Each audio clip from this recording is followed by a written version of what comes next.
Okay, I'm going to take some rough passes to start chasing the kink point further back.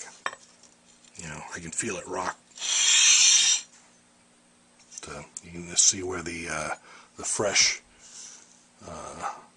shiny area is. I just know from experience that I can do this a few times without having to remeasure the entire curve yet. It'll save me a little time.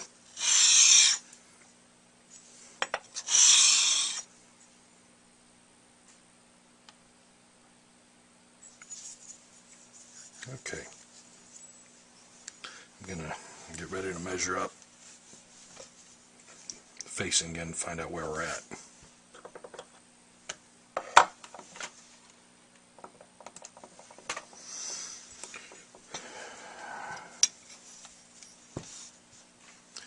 Okay, I guess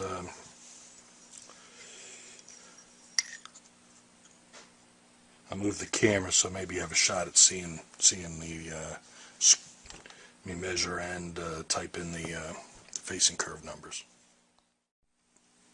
Okay, I'm getting ready to measure this up. It's a little awkward for me to measure it up this way, but I'm trying to show you the computer screen and the mouthpiece at the same time. I eyeball the 0 line at the top of the tip rail, center up the vertical lines to center the gauge. Okay, we drop in the first feeler. It's a little far away from my eyes. Okay, I get about first measurement. You really don't have to get down to the nitty gritty of within the closest 0.1. You just get close, and it'll be good enough for you to kind of gauge where you're at. So let me prep the sheet and start going. So I get 47.5, 47.7. I guess I just can't stop. I'm gonna get. So you're gonna watch. I'm starting this part of the gauge, and the whole curve is going to be updated as we put in the new readings. So 39.6, 40.2.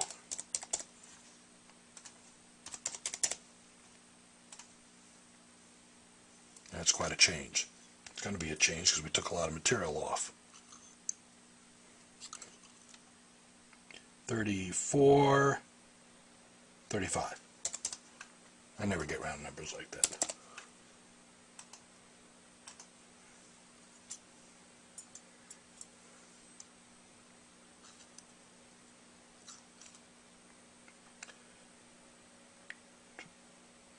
$29 and $30.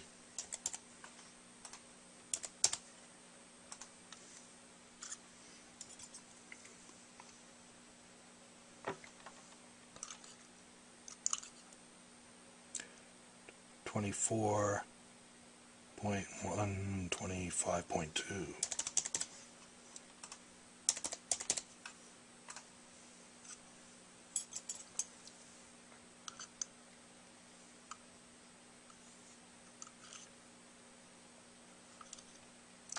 $20.8.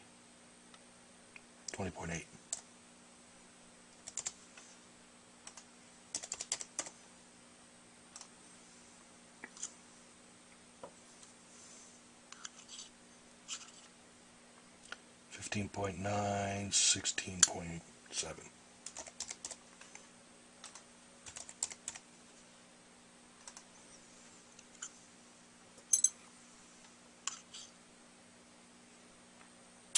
$11.5, 12.1.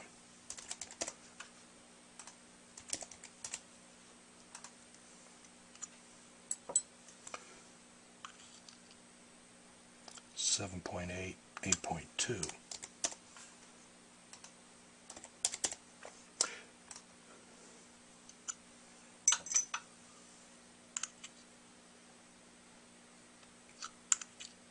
$3.8, 2, and 4. And we can't even take the 109 anymore because the tip opening has gone smaller than that. I've got to take that cell out of my sheet here. And so this is the new curve except for the new tip opening, which I measured at 102, which I'll type that in right there.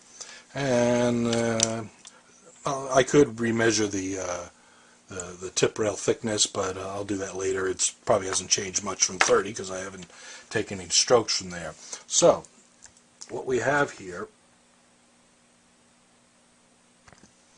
now, we closed the tip down to about 102 when we wanted 105. You can see, we overshot it everywhere, but it's actually pretty close here. So really we have to now reface it, take this blue line closer to the magenta line, and most of the material has to come off from back here. I took a few strokes off of that, and we got to go more. Also, it's crooked, so while we're doing that, we want to take more off of this side than we do off of this side as we're doing that. So we're well on our way.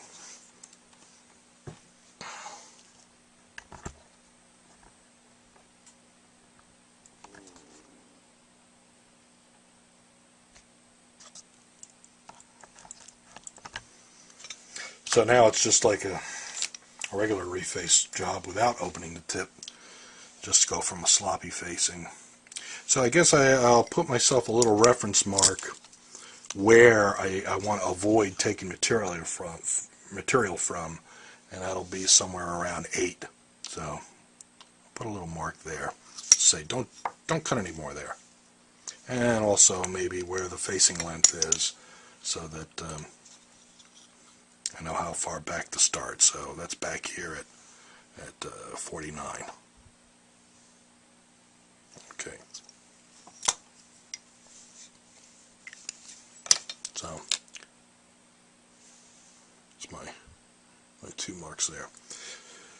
And like I said, double check. I want to take more material off of this side, so I can lean it over there.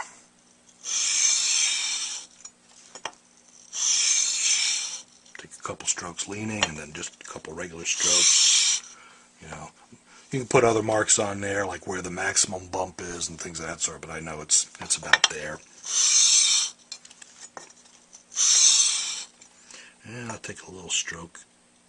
I can feel the flat spot on there where on the chart there's a flat spot, and I can feel that and go a little higher so that I get to the tip rail and take some material off of that. Because I'll make the tip rail a little thicker, and after we thin that from the inside, go from 102 up to 105. Let's check evenness and spot check a couple readings. The biggest bump was somewhere like the third feeler, 10 thousandths. See, it's still a little tilted that way, but a whole lot better than it was, and it reads 37 and 37.3. The target for that is 38.5, so we haven't overshot it yet. This is like my 5th feeler, so it's a little uneven still. It's tilted up, so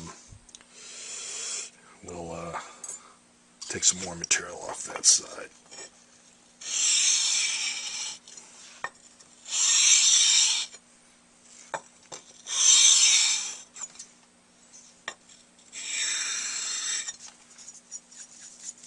Let's measure around the tip rail.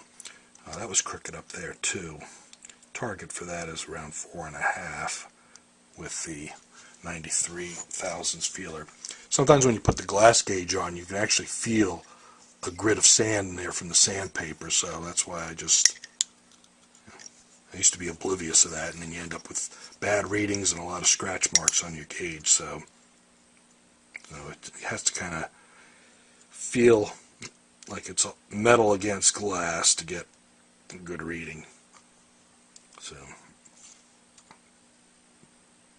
So that's a little longer than I wanted. I may have to flatten the table just slightly to fix the length of that. And looking at gauge here, it's still a little under. Just make a couple spot checks.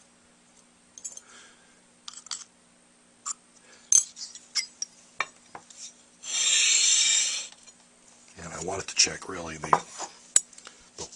near the tip rail. Lost my train of thought there. So that's the 93 gauge. And that's measuring like 3.8 to 4. So it's still a little crooked, but still a little undersized. So I'm trying to take a little more material off that end.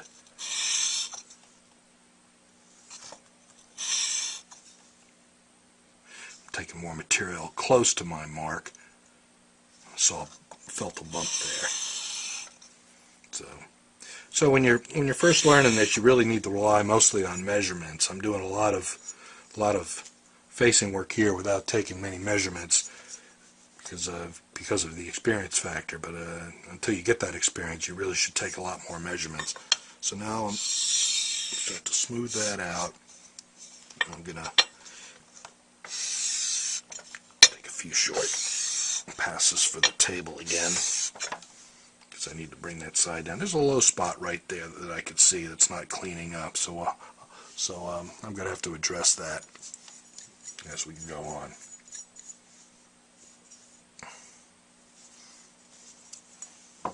Okay, so let me take another set of readings.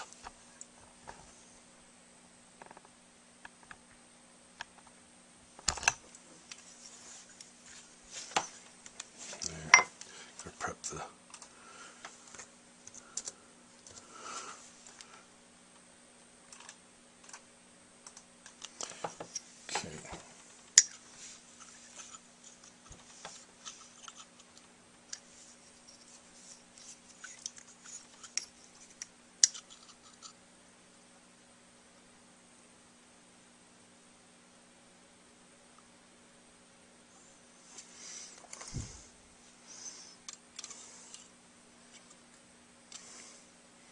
Okay, I get 50, 50.2,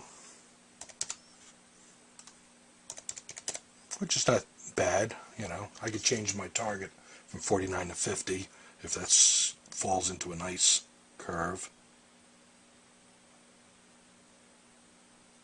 44.1, 44.2.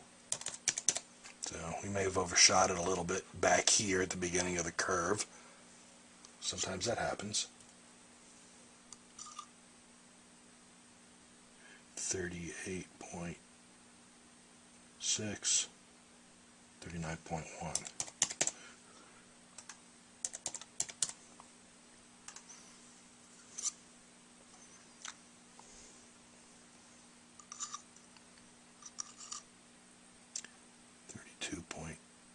.3, 32.8.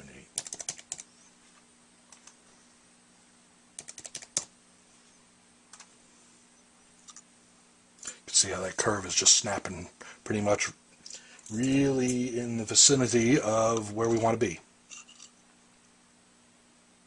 Sometimes that happens. 26 sooner than later. 26.4, 27.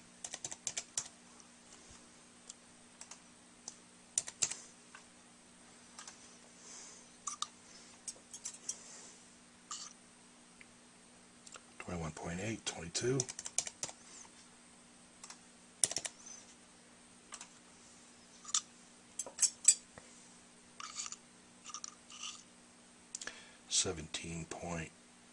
.2, 17.7.